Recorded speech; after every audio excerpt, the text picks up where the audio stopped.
Bienvenidos a De Película, el espacio de Caracol Radio dedicado al séptimo arte. Dirige y conduce Mario Alcalá.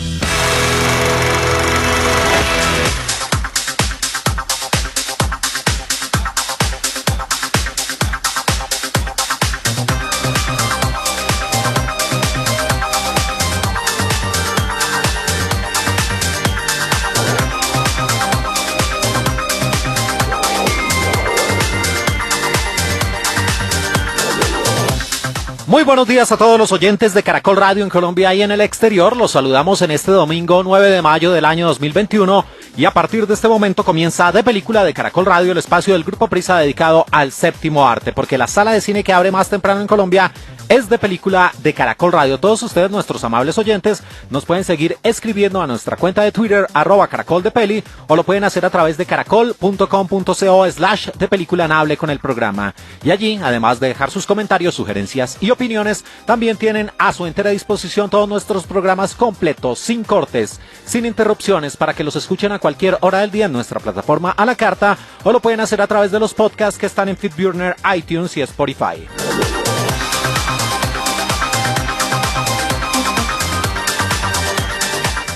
Y con esta canción que hizo Mark Serrón, un percusionista, compositor y uno de los productores más influyentes en la década de los 70, principalmente en Europa, les damos la bienvenida a esta nueva emisión de Película de Caracol Radio más compañía, con este tema Supernature, que pertenece a una extraordinaria película de la cual hablaremos más adelante, Clímax, del maestro Gaspar Noé. Y es que seguimos adelante en este fin de semana aquí en De Película de Caracol Radio, en este nuevo Top 40 que tiene que ver con ese tipo de largometrajes que reflejan en la pantalla, bueno, en el streaming también, el consumo de drogas. Son varios los largometrajes que enfocan diferentes puntos de vista, desde las familias, los consumidores y todo tipo de alucinógenos, incluyendo por supuesto marihuana, cocaína, LSD y todas esas drogas que están presentes como un flagelo dentro de la humanidad, pero que también han servido de inspiración a varios guionistas para mostrar sus efectos no solo en los consumidores, sino también en toda la sociedad. Así que hoy, domingo 9 de mayo, iremos del 20 al 1 aquí en De Película de Caracol Radio con el Top 40 de películas que muestran el consumo de drogas en el cine. Sean ustedes bienvenidos.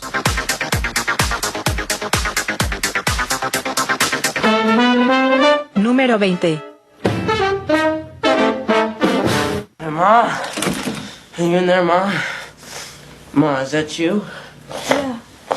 Ma? Ma? Are you there? Yeah. Hi. Hi, Ma. Hi. Hi. Listen, I need you to help me out, all right? Esa voz desesperada que tenemos ahí de fondo en su idioma original es la de Leonardo DiCaprio, que golpea insistentemente la puerta y está buscando la ayuda de su madre en la película, interpretada por la maravillosa actriz Lorraine Bracco, en una muy bien lograda película de 1995 de 102 minutos de duración, de Basketball Diaries, o Diario de un Rebelde, como se conoció en algunos países, una producción dirigida por Scott Calvert, con el guión de Brian Golubov, inspirado en la biografía, en parte de la biografía de sus propias vivencias de Jean Carroll. Y además de Leonardo DiCaprio y Lorraine Bracco, estaban en el elenco Bruno Kirby, Ernie Hudson y Patrick McGowan. Y New Line Cinema nos llevó a esta crónica autobiográfica de un grupo de adolescentes donde estaba ese escritor de la novela Jean Carroll, que está en plena época de adolescencia, y como suele suceder en esa etapa temprana de la vida, muchas veces las no muy buenas relaciones al interior de una familia hacen que los jóvenes busquen esas válvulas de escape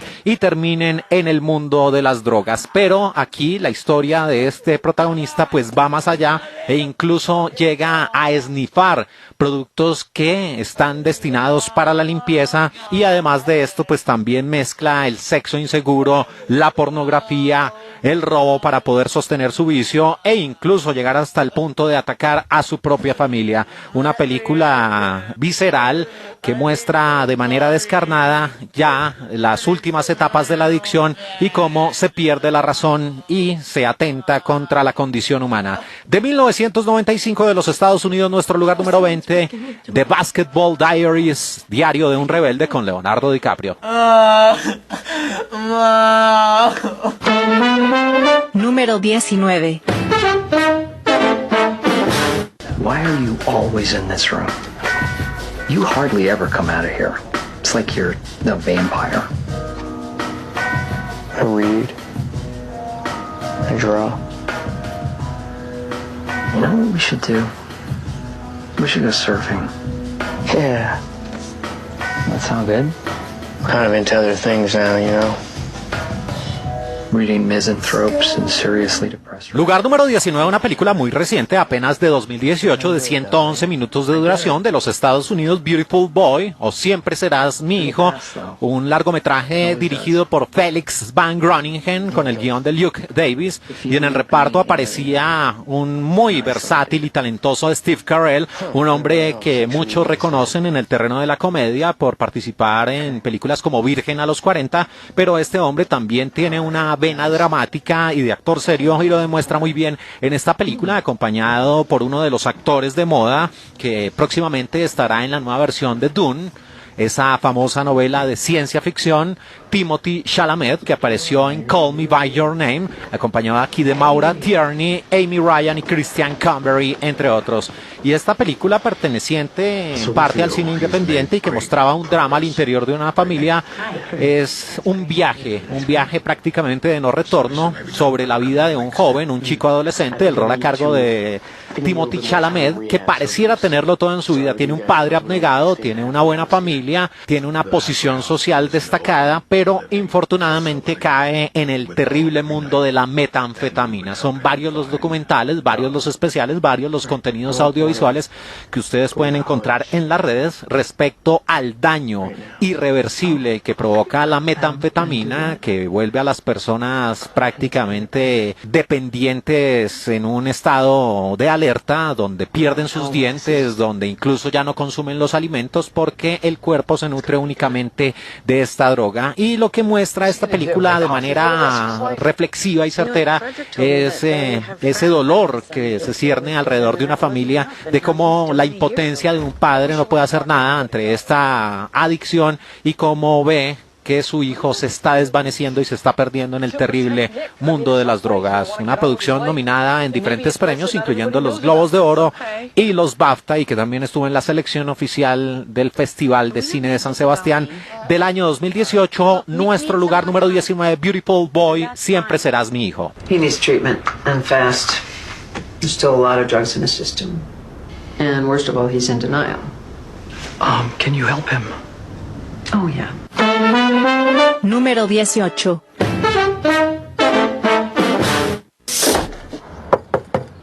Who is it? Just me, Spider. Hey, go away, fat boy. I said go away, fat boy. Okay. I'll see you later. Mike, who called? Who called on the telephone? Why don't you just sit down, talk to your friend Nikki, huh? Hey, Cookie. Posición número 18, una película del año 2002 que con el paso de los años se convirtió de culto. En la dirección estuvo Jonas Åkerlund, un hombre que además de dirigir ese desabrido remake o mejor versión fílmica de una novela gráfica Polar con Mads Mikkelsen y que está presente en las plataformas, también fue un exitoso realizador de videoclips, incluyendo a Su Majestad Moby, a U2 y a Madonna, entre otros. Les hablo del largometraje del año 2002, Spoon, de 100 minutos de duración, que tenía el guión de Will de los Santos y en el reparto actores muy reconocidos: Jason Schwartzman, John Leguizamo, que escuchábamos ahí de fondo en su idioma original, la preciosa, hermosa Mina Subari, y también Brittany Murphy, ya fallecida, y Mickey Rourke, entre otros, y la líder de Blondie, Deborah Harry, Eric Roberts también, un villanazo del cine, Alice Arquette, Peter Stormare. Bueno, buen reparto tenía esta coproducción entre los Estados Unidos y Suecia, que tomaba un tono más de humor negro, de comedia, donde aparece uno de los personajes, Ross, un drogadicto, que es un personaje que está preso del vicio de la cocaína, trata de buscar una ayuda por parte de su dealer, pero infortunadamente este se queda sin existencias y allí conoce a un cocinero, a un hombre que fabrica otro tipo de sustancias, el rol a cargo de Mickey Rourke, y lo que se construye desde ese instante es una disparatada historia donde prima, por supuesto, los efectos de la droga, y esta película visualmente es interesante porque muestra esos shots, esas esnifadas, esas inyecciones que tienen los drogadictos y los efectos que ejercen sobre su cuerpo y cómo empiezan a tener una serie de visiones que alteran su propia realidad. Una película que algunos denominaron cine alucinógeno del año 2002. Nuestro lugar número 18 es Pum. Frustrated, a little unsatisfied? What, can't you keep it hard? Need a little lift? I'm not really seeing anyone. Número 17.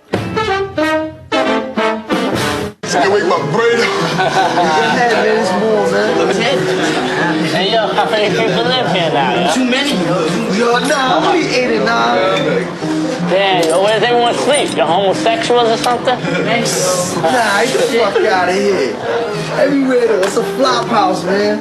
Top 17, otra película de culto, esta de 1995 de los Estados Unidos, dirigida por un realizador muy particular, Larry Clark, que es un hombre ya entrado en años, pero que tiene una visión muy realista, muy certera, muy cercana al mundo de los adolescentes. Hizo una trilogía sobre esta etapa de la vida y sin lugar a dudas su película más representativa fue esta posición Kids de 1995 o Chicos, un largometraje donde aparecían muy jóvenes Rosario Dawson, la preciosa Chloe Sevigny, acompañadas de Leo Fitzpatrick y Justin Pierce.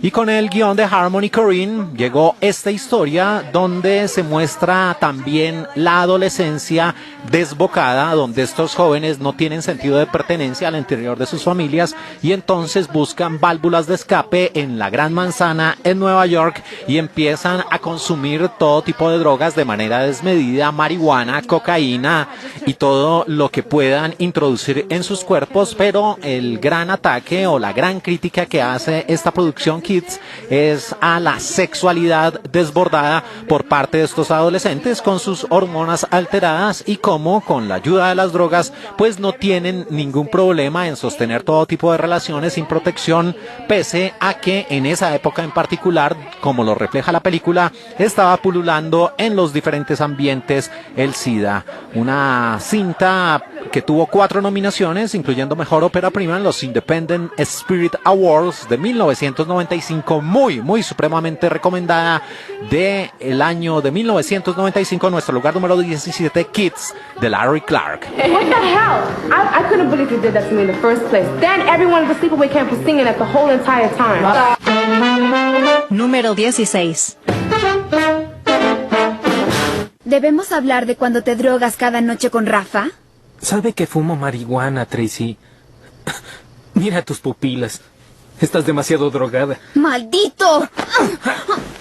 ¡Por Dios, Tracy, maldición! ¡No vuelvas a tocarme! ¡Adelante, golpéame, Tracy! ¡Irás a la cárcel, maldita ramera! ¡No me llames ramera! ¡Mamá, Mason me dijo ramera! Sí, una película bastante fuerte, la que ocupa nuestro top número 16, pero muy realista, de 2003, 13, a los 13, dirigida y escrita por Catherine Hardwicke, y en el reparto aparecía una muy jovencita, preciosa, una mujer talentosa que estuvo en Westworld, también en Across the Universe, una de las mujeres más hermosas de la industria de Hollywood, Evan Rachel Wood, acompañada de una ganadora del Oscar, Holly Hunter, ella lo consiguió por el piano, Nikki Reed, Jeremy Sisto, que alguna vez rodó una película haciendo Jesucristo, Deborah Kara Unger, la rubia preciosa de The Game o el juego con Michael Douglas, y también Sarah Clark. Y esta cinta de Fox nos llevaba también una historia de adolescentes, y es que allí aparece ese personaje central que le da en parte el título a la película, Tracy, que tiene 13 años de edad, por eso a los 13, que está en la maravillosa ciudad de Los Ángeles, y de nuevo se ve esa falta de afecto al interior de una familia. El rol de la madre a cargo de Holly Hunter es una mujer que sostiene relaciones insanas con hombres mayores y que expone a su hija a que sea ella pues presa del deseo por parte de estos compañeros sentimentales. Desde ese instante ella busca una válvula de escape y encuentra una de esas malas amistades, Evie, el rol a cargo de Nikki Reed, que es la niña que empieza a fascinarla con su modo de vida de libertinaje, donde empiezan a tener todo tipo de situaciones, incluyendo robos, sexo sin protección y también, por supuesto, el consumo de drogas. Y una de las cosas que muestra esta película y que suele ser algo recurrente es que empiezan por las drogas más suaves, podría decirse, como escuchamos ahí de fondo en el español latino, consumiendo marihuana, pero de ahí en adelante que avanza ese camino de autodestrucción, empiezan a ingerir drogas pesadas. Una muy buena película nominada al Oscar de la Academia, Mejor Actriz de Reparto para Holly Hunter, nuestro lugar número 16 de 2003 a los 13. Creo que alguien orinó tu cama. Tranquila, cambiaremos las sábanas. Mason, llévatela. Mamá, tú lo arreglarás. Número 15. It's not funny! You stick me in the eye! Put it in my brain, I couldn't play the drums then! You can't play the fucking drums anyway. Bollocks! No, you can't. Speaking of cunts who can't play, hello girls, where'd you get your perms? You and I, Rod Stewart look alike. Fucking tit. Any chance of lending your mess? Oi. Continuamos aquí en De Película de Caracol Radio, la sala de cine que abre más temprano en Colombia en este domingo 9 de mayo del año 2021, y seguimos adelante en este segundo tramo de nuestro Top 40 de películas que tienen que ver con el mundo de las drogas visto desde el consumo. Y pese a que escuchamos de fondo la banda Black Sabbath, no tiene que ver con esta precursora del heavy metal, sino con otro de esos grupos icónicos, pero en otro terreno de la música, en el punk. Y aparece la producción de 1986, Sid and Nancy, del Reino Unido, de 108 minutos de duración, escrita y dirigida por Alex Cox.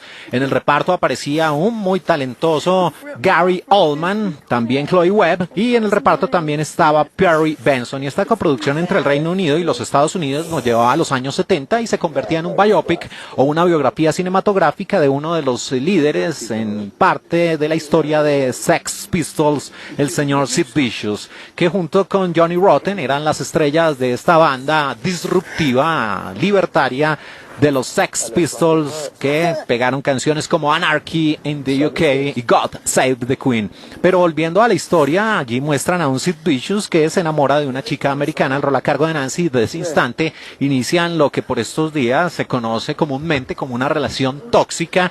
Ellos empiezan a descender en el mundo de las drogas, consumiendo todo tipo de sustancias para llegar a ese fatídico final cuando en octubre de 1978, en un hotel en Chelsea de Nueva York, Nancy, la compañera sentimental de Sid Vicious, es encontrada apuñalada junto a Sid, y este hombre es arrestado, acusado y termina muriendo de una sobredosis muy al estilo de varios músicos. Una buena película de 1986, nuestro lugar número 15, Sid and Nancy. Fucking Wally, shut the door! Tosser! Oh, wait for this bird. Fucking A, man, what's her name? Número 14. McInnes isn't feeling too good today. McInnes is here? Yeah. Well, maybe I'll come back later. Don't worry. I just shot him. You mean you killed him? I didn't mean to. Is he really dead? No, he's sitting down now in the front room. Posición número 14, una película titulada con un nombre bíblico, pero no tiene nada que ver con las historias acerca de Jesús, aunque su título fue Jesus Son, o El Hijo de Jesús, una producción de 1999 de los Estados Unidos de América de 107 minutos de duración, dirigida por Allison McLean, inspirado en la novela de Dennis Johnson. Y en el reparto aparecía el gran Billy Crudup, el líder de la banda Stillwater de la película Almost Famous, acompañado de Samantha Morton, la protagonista de In America, también Dennis Leary y Holly Hunter nuevamente, y bueno, su majestad Dennis Hopper y Jack Black.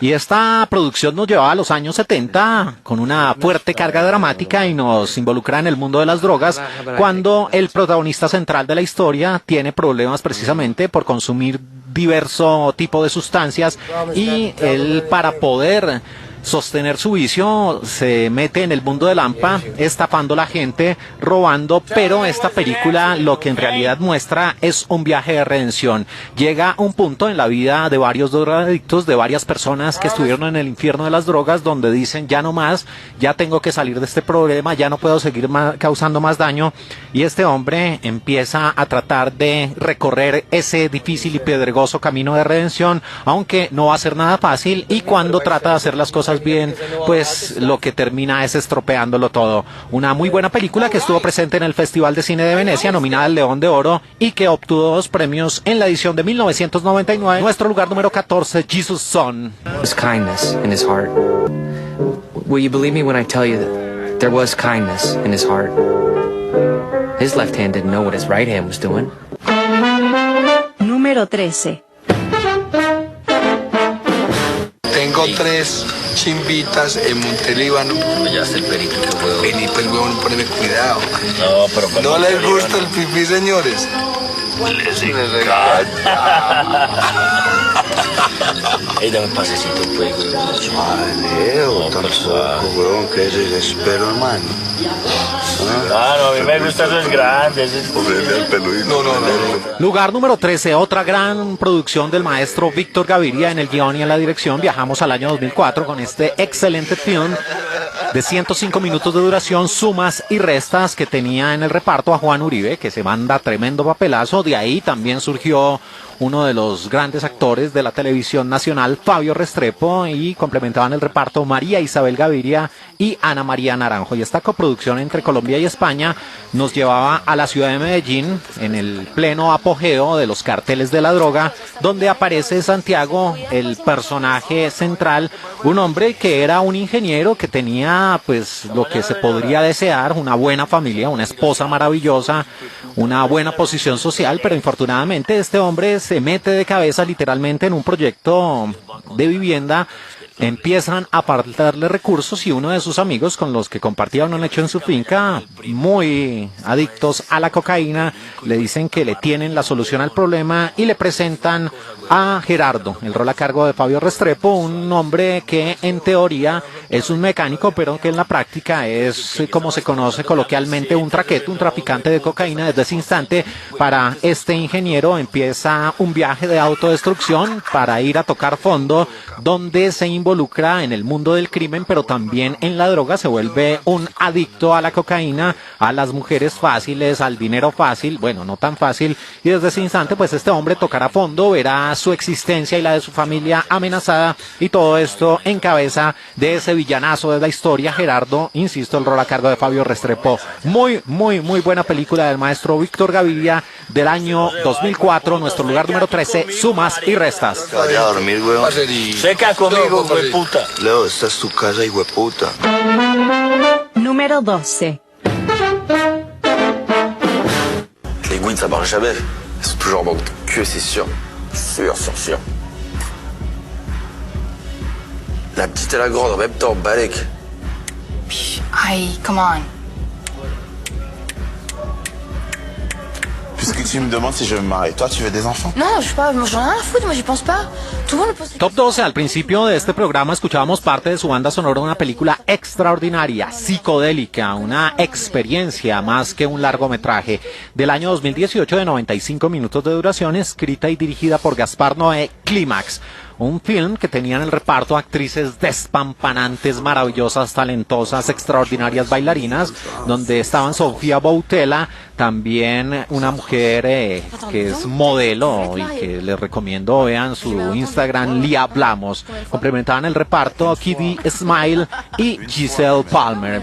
Y esta cinta francesa nos llevaba a los años 90 y mostraba una situación donde jóvenes bailarines están alejados de la urbe y donde están encerrados en una especie de garaje, de galpón, y allí están próximos a dar una fiesta. Empieza a sonar la música. Antes de eso, pues Gaspar Noé de manera disruptiva muestra los créditos de la película, empieza a entrevistar uno a estos bailarines, pero el clímax de la película viene cuando en la sangría que están tomando alguna persona que más adelante a manera de misterio se descubrirá le mete el LSD, el famoso ácido, y desde ese instante estos jóvenes empiezan a tener una pesadilla colectiva, una crisis psicodélica, se cometerá un crimen y también se navegará en lo más bajo de las pasiones humanas y se cuestionará también esa propia condición humana.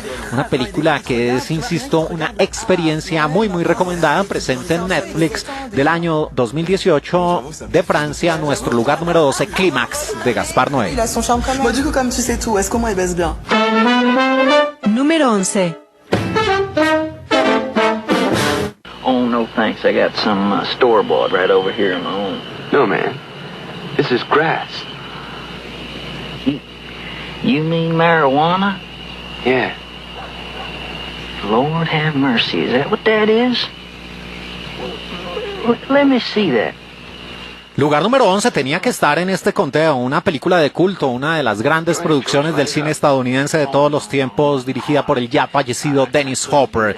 Viajamos a finales de los años 60, más exactamente a 1969, con el clásico Easy Rider, que en algunos países la tradujeron como Buscando mi destino, hágame el favor.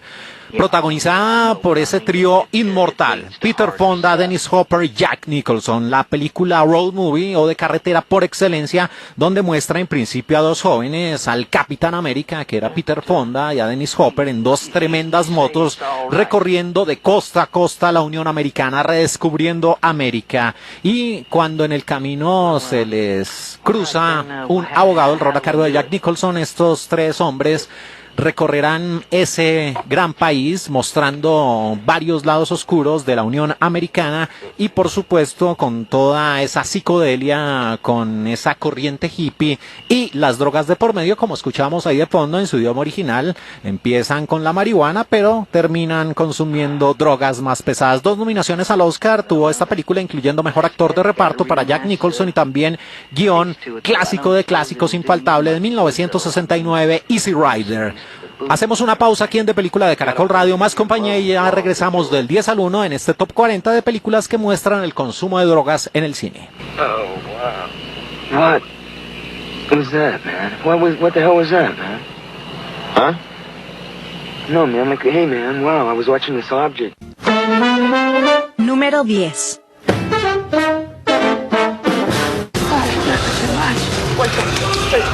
Hey! Fucking saline solution! There's something about saline solution! What? Fucking, go get a fucking glass of water! Put salt in it! Hurry up! Come on. Hey, Kenny! Kenny, look at me! I don't know! Hey, just fucking stir it! Make sure it's dissolved! Continuamos aquí en De Película de Caracol Radio, la sala de cine que abre más temprano en Colombia en este domingo 9 de mayo del año 2021, y seguimos adelante ya en nuestro tramo final de este top 40 de películas que tienen que ver con el consumo de drogas, la manera como ese tipo de estupefacientes son reflejados en el cine, y con la música de Mamas and the Papas de fondo, California Dreaming, que hace parte de los sonidos original, llegamos a nuestro lugar número 10, una cinta australiana de 2006 de 116 minutos de duración, dirigida y escrita por Neil Arnfield. Se trata de Candy, una producción que tenía el guión de Luke Davis, y en el reparto aparecía el ya fallecido, extraordinario y ganador del Oscar actor Heath Ledger, el famoso Joker, el Guasón, acompañado de una preciosa mujer, Abby Cornish, que estuvo en Sucker Punch. También aparecía otro ganador del Oscar de la Academia por la película Shine o Claro Oscuro, el gran maestro Jeffrey Rush, y Roberto Mesa. Y esta producción mostraba romance y drama y sobre todo el mundo de las drogas.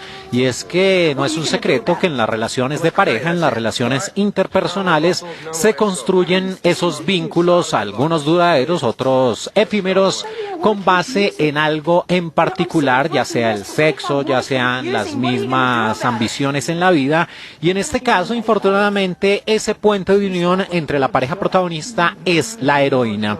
Y aparece por un lado Candy, la que le da el título al film, una mujer artista que está buscando realizar grandes obras y que está buscando posicionarse ya en su vida adulta. Y conoce a Dan, un poeta que es un soñador y un hombre que de una vez, en Love at First Sight o Amor a Primera Vista, cae perdidamente enamorado de Candy. Y ese vínculo de amor que construyen lo hacen a través de la heroína, que al principio, como suele suceder en este tipo de casos, les parece placentero, donde la realidad no importa, donde la fantasía la viven ellos juntos en su propio universo, pero la adicción no es manejada, y es que no hay casos documentados donde una persona pues tenga control real de la situación cuando entran al terrible mundo de la heroína. Y desde ese instante, como escuchábamos ahí de fondo en esa escena en su idioma original, pues vienen las sobredosis, vienen los problemas. Prácticamente esta mujer la sacan de las garras de la muerte, la meten en una bañera,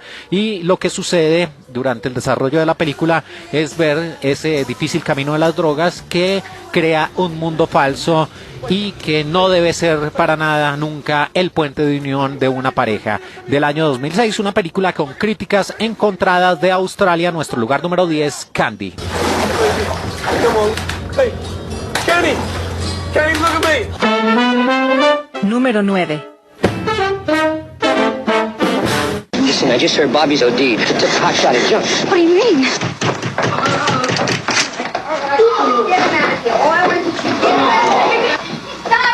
Get him on his feet!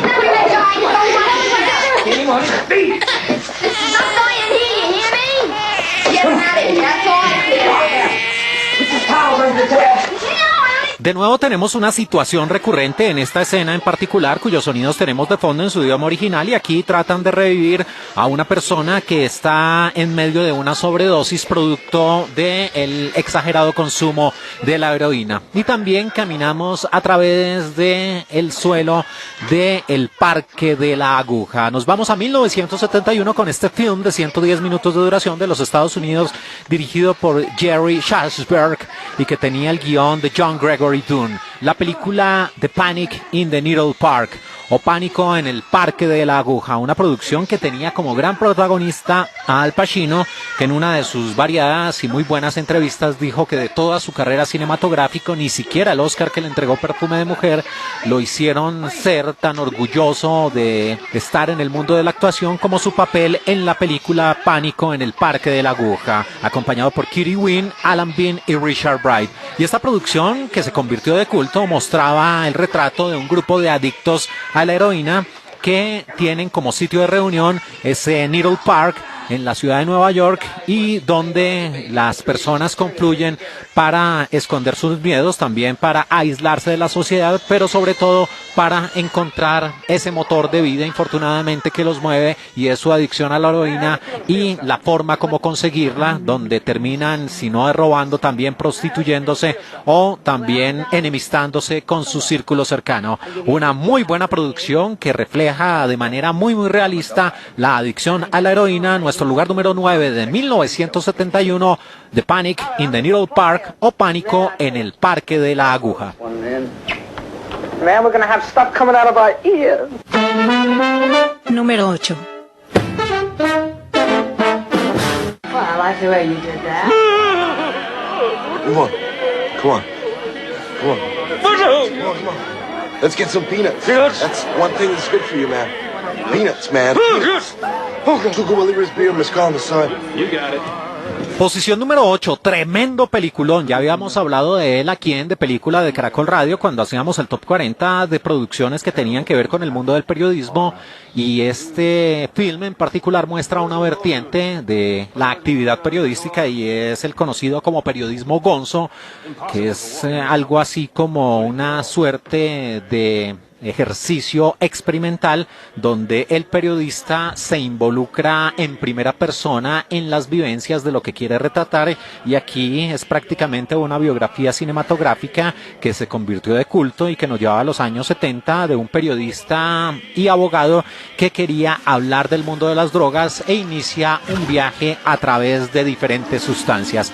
Viajamos a 1998 con sus sonidos en su idioma original de el clásico de clásicos Fear and Loathing en Las Vegas, o Miedo y Asco en Las Vegas, dirigida por el gran maestro Terry Gilliam, el mismo hombre de los 12 monos, el mismo hombre del Barón de Munchausen e integrante de los legendarios Monty Python. El guión estuvo a cargo del mismo Terry Gilliam, inspirado en la novela de Hunter S. Thompson, y en el reparto aparecían Johnny Depp, Benicio del Toro y Tobey Maguire, muy jovencito también Ellen Barkin. Y Universal Pictures nos llevó a esta mezcla donde ese periodista en compañía de un misterioso abogado viajan en un auto convertible a través de los Estados Unidos, se dirigen en una ruta por el desierto y van a la ciudad de Las Vegas. En el maletero del coche, en el baúl, llevan nada menos y nada más que una farmacia ambulante donde, entre otras cosas, pues tienen 2 bolsas de marihuana, 75 pastillas de mescalina, 5 hojas de ácidos, otro tipo de narcóticos, otro tipo de sustancias, por supuesto incluyendo la cocaína, y sin lugar a dudas lo que más llama la atención de esta película es esa experiencia casi que real que le brinda a la audiencia el gran Terry Gilliam, porque con base en los efectos especiales, en el viejo trucaje, en esta escena que tenemos en particular de fondo, estos 2 periodistas recién llegan a Las Vegas, están en uno de estos famosos hoteles casino, y es tanta la droga que se han metido al cuerpo que empiezan a alterar la realidad, y los comensales o las personas que a esa hora departían tomando trago, jugando en las máquinas de monedas, pues se le convierten, especialmente al rol a cargo de Johnny Depp, en monstruos casi que lagartos, terroríficos, y eso es apenas el inicio de este viaje que, insisto, utiliza mucho esa primera persona muy al estilo del periodismo gonzo y trata de mostrarle a la audiencia los efectos que hacen alucinar a las personas que consumen drogas, en este caso en grandes cantidades. Maravillosa película de 1998, nuestro lugar número 8, Fear and Loathing in Las Vegas, o Miedo y Asco en Las Vegas, de Terry Gilliam. Where are some golf shoes? Otherwise we'll never get out of this place alive. Impossible to walk in this muck. Número 7. Necesité como una semana para vender la mercancía de Pittsburgh, pero cuando lo hice, gané mucho dinero. Empecé a usar el departamento de Sandy para mezclar la mercancía, y aunque Sandy inhalaba más de lo que mezclaba, pude ver que era muy buen negocio. Gané $12,000 en mi segunda semana. Di un pago inicial para una casa y todo iba muy bien. Solo tenía que decirle a Sandy que la amaba de vez en cuando. Lugar número 7, para muchos la mejor película que ha rodado el gran maestro Martin Scorsese, bueno, junto con Taxi Driver. Viajamos a 1990 con uno de sus grandes clásicos, Goodfellas. Buenos Muchachos, o como se conoció en algunos países, uno de los nuestros. El reparto impresionante, fascinante, de ensueño, encabezado por Ray Liotta, que ahora hace unos papeles para nada aconsejables con respecto a su glorioso pasado. Estaba el gran Bob De Niro, Robert De Niro, Joe Pesci, Lorraine Bracco, mujer maravillosa, Paul Sorvino, Christopher Serrón, y en esta cinta que retrataba de nuevo el mundo de la mafia, de los criminales, aparece ese personaje central, Henry Hill, el rol a cargo de Ray Liotta, un hombre que fue producto del matrimonio de un irlandés y una siciliana. Él vive en Brooklyn y está fascinado con esa vida de lujo, de excesos de dinero que tienen los gángster, y allí encuentra a la que podría ser la mujer de sus sueños, el rol a cargo de Lorraine Bracco. Por eso este hombre empieza a frecuentar los sitios donde se reúnen los mafiosos, los hombres, los capos, y allí aparece Paul. Este hombre lo acoge en su seno, lo protege, empieza a meterlo en el negocio, pero como lo muestra la película, lo que no se debe hacer es traicionar a la mano o morder a la mano que le dio de comer. Y en ese punto y hora Henry decide convertirse en un soplón, empieza a iniciar su propio negocio, su propio laboratorio en uno de los apartamentos con una mujer con la cual es infiel a su esposa. Pero el gran problema, y por eso está en nuestro conteo, es que Henry Hill se esnifa todo el producido. Este hombre de principio a fin se la pasa esnifando en esta película, lo cual hará hará que también esa carrera criminal se vaya al traste. Extraordinaria producción de 1990, nuestro lugar número 7, Goodfellas, Buenos Muchachos. Robar el camión y llevarlo a destruir con un amigo nuestro en Nueva Jersey. Solo Maury nos volvía locos. Número 6. Una vez fui un demonio sinvergüenza de tiempo completo. Sí, yo, Bob, este tierno malnacido. Mis chicos y yo robábamos farmacias. Los llevé por todo el noroeste del Pacífico a farmacias abiertas y cerradas. No importaba, excepto por la técnica. Pero no crean que era sencillo. Es difícil ser un drogadicto y aún más difícil dirigir un equipo.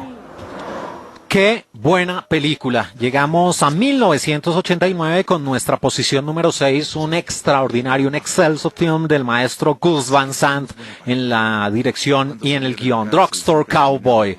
El reparto lo encabezaba Matt Dillon en compañía de uno de los símbolos sexuales de finales de los 80, la preciosa y maravillosa Kelly Lynch. También estaba Heather Graham en uno de sus primeros papeles y John Kelly.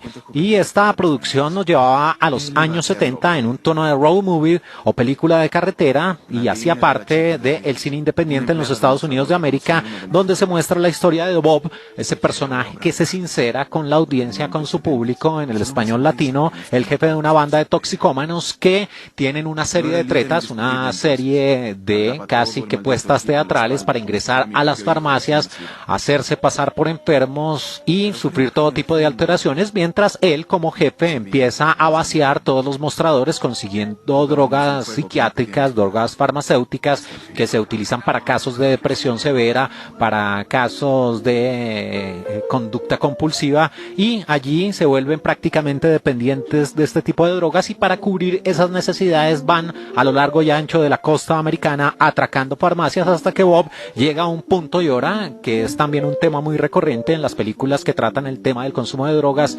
donde dice que ya no vale la pena seguir en el camino de las drogas y del crimen, y por eso se plantea una nueva vida, pero infortunadamente el entrar en ese mundo es muy fácil, el salir no lo es tanto. Muy, muy recomendada. Una de las grandes películas de Gus Van Sant, nuestro lugar número 6 de 1989, Drugstore Cowboy. Buenos días. Buenos días. Lindo sombrero. ¿Tiene otra goma de mascar? Lo lamento, solo tengo de esa. Número 5. Überall nur Pisse und Kacke. Man muss nur genau hinsehen. Egal wie neu und großzügig vom Weiten alles aussieht. Mit seinen grünen Rasen und den Einkaufszentren. Aber am meisten stinkt's in den Häusern. In den Treppenhäusern. Was sollen die Kinder denn machen, wenn sie draußen spielen und mal müssen? Continuamos aquí en De Película de Caracol Radio, la sala de cine que abre más temprano en Colombia en este domingo 9 de mayo del año 2021, y seguimos ya adelante con nuestros 5 primeros lugares en este top 40 de películas que reflejan en el cine el consumo de drogas. Y otro clásico, clasicazo, película de culto, perteneciente a la entonces dividida Alemania, esta de Alemania del Oeste o la República Federal de Alemania de 1981, Yo, Cristina F. En la dirección aparecía Uli Edel, en el guión Hermann Biegel, y como gran protagonista Nadja Bruckors en compañía de Thomas Haustin. Y la historia es de esta muchachita de apenas 14 años de edad, Christiane F., que le da el título a la película, que vive con su madre en uno de estos centros residenciales de varias torres de apartamentos en Berlín a mediados de los años 70, insisto, en la Alemania aún dividida. Ella tiene como gran deseo ingresar al Sound, una discoteca de las más relevantes y más modernas en Berlín, y allí conoce a esas amistades insanas encabezadas por Cassie, una niña un poco mayor que ella, que termina colándose en esta discoteca. Desde ese instante para Cristina F. se abre un mundo donde, para sentirse a la misma altura de su amiga, pues empieza a hacer todo tipo de cosas, andar con muchachos mucho mayores que ellas, y termina involucrada en el mundo de la heroína. Lo más triste de esta situación es que para poder sostener ese vicio, teniendo en cuenta que hace parte de una familia humilde, llega hasta el punto de prostituirse para pagar por esa droga maldita. Una película reflexiva, tremenda, inquietante y muy bien lograda por parte de los alemanes. En 1981, nuestra posición número 5, Cristina F. Er hat schon richtigen Busen. Bewundere sie. Número 4.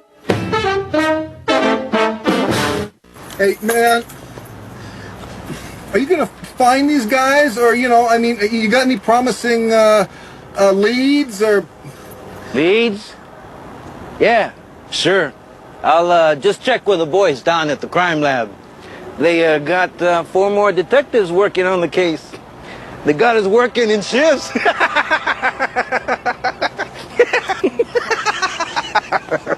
Leads. Pistas, dice este sonido en su idioma original de una de las mejores películas de comedia negra y uno de los mejores largometrajes hecho por un dúo de grandes directores y realizadores. Bueno, en alguna parte de sus carreras, los hermanos Ethan y Joel Coen. Viajamos a 1998 con una película de culto que tiene una legión de fanáticos tras de sí, y con razón, y que se saben todos sus diálogos y que hacen convenciones. Para este largometraje de 1998, nuestra posición número 4 de Big Lebowski, el gran Lebowski. En el reparto, el gran Jeff Bridges, el fineza, The Dude, acompañado de John Goodman, que era un veterano intransigente y radical de Vietnam, acompañado de Julianne Moore, que era un artista que lo único que buscaba era quedar embarazada, Steve Buscemi, que era ese compañero al cual su otro camarada no lo dejaba hablar nunca. También aparecía Philip Seymour Hoffman, Ben Gazzara, Sam Elliott, que era una especie de cowboy que narraba la historia, John Turturro, entre otros.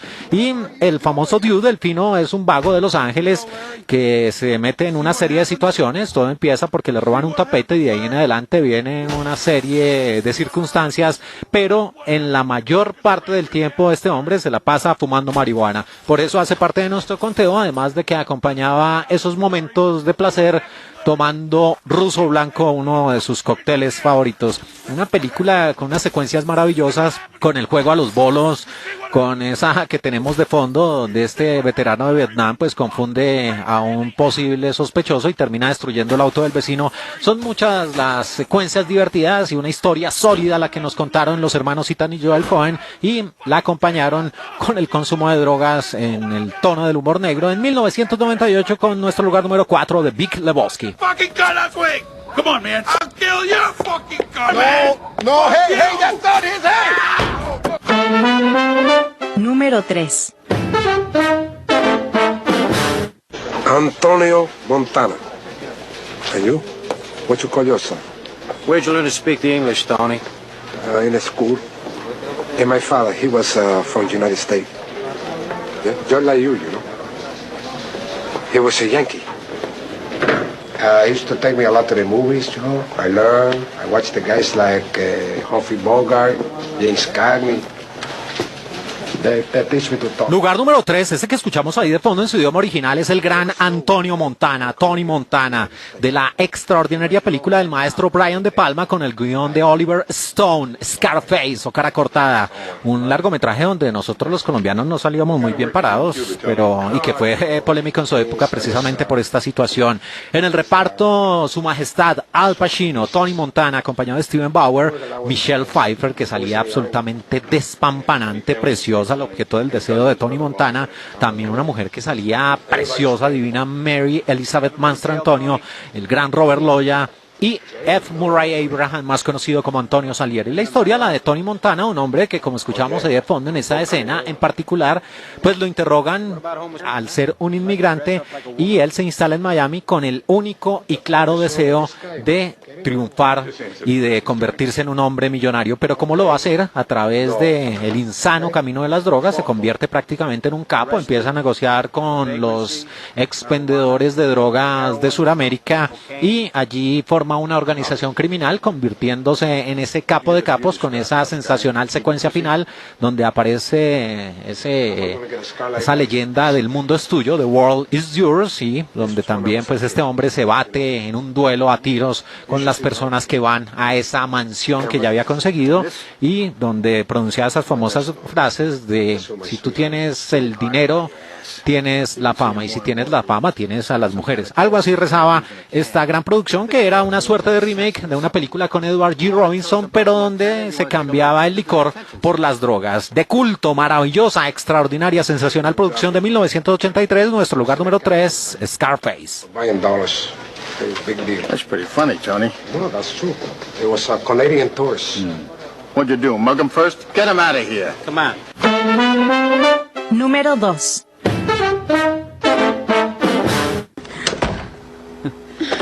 ¿Dónde estabas? ¿Dónde pensaste que estaba? ¿Dónde está la droga? Hubo un problema. Todo estaba saliendo bien y... después un adicto idiota... ¿Qué hizo? ¿Qué hizo ese adicto idiota? ¿No conseguiste nada? ¿Qué diablos pasa contigo? Me prometiste que todo saldría bien, ¿lo recuerdas? Me acosté con ese cerdo por ti, pasé un infierno por ti. ¡No hay nada afuera! Me importa un bledo. ¡Maldito perdedor! Posición número 2, otra excelsa película del año 2000. Se convirtió de culto y con razón con el paso de los años. Llegamos a esta producción de los Estados Unidos de 102 minutos de duración, escrita y dirigida por el maestro Darren Aronofsky. Se trata de Requiem for a Dream, o Requiem por un sueño, una producción que tenía un reparto impresionante. Jared Leto demostrando toda su experticia y todo su talento en la actuación. Ya fue ganador del Oscar de la Academia, acompañado por una de las mujeres más hermosas en la industria del cine de todos los tiempos, Jennifer Connelly. También estaba Ellen Burstyn, que recibió una nominación al Oscar a Mejor Actriz Principal por este extraordinario papel en esta cinta.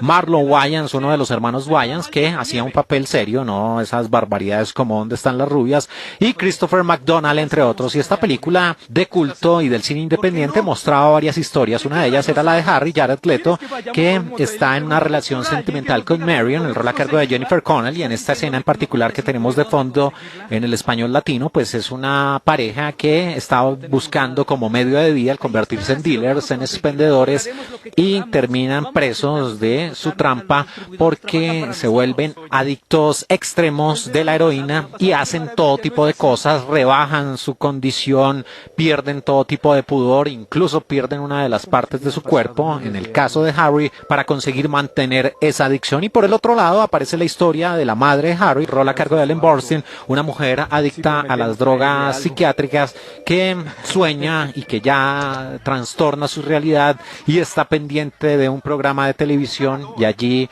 pasa esa delgada línea que existe entre una vida sana y la demencia total. Una producción con unas imágenes fuertes pero muy bien logradas, donde se abordan, además del tema de las drogas, también la prostitución y la demencia. Del año 2000, una cinta obligada cuando se hable del tema del consumo de drogas en el cine. Nuestro lugar número 2, Requiem for a Dream, Requiem por un sueño. Placer estar aquí. El placer es Gracias. Número 1.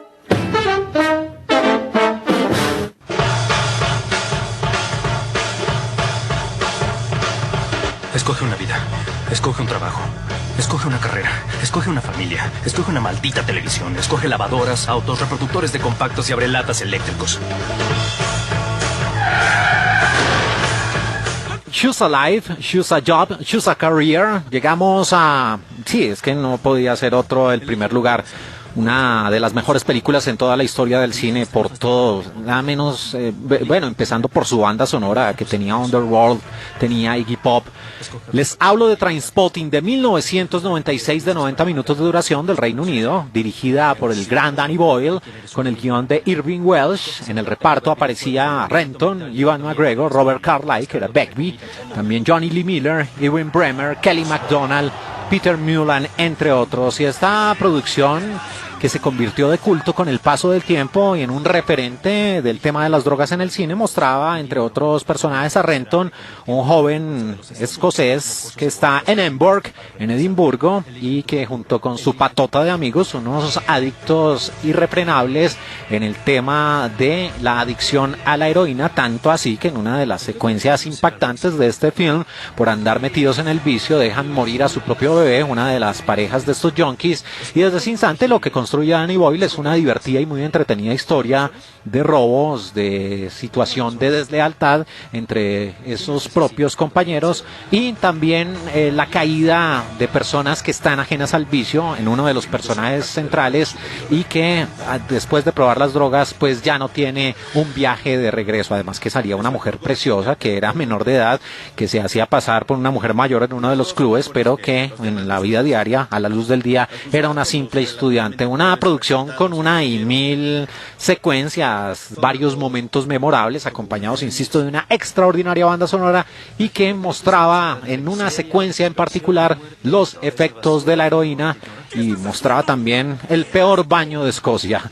De 1996, nuestra posición número 1, la extraordinaria Trainspotting de Danny Boyle.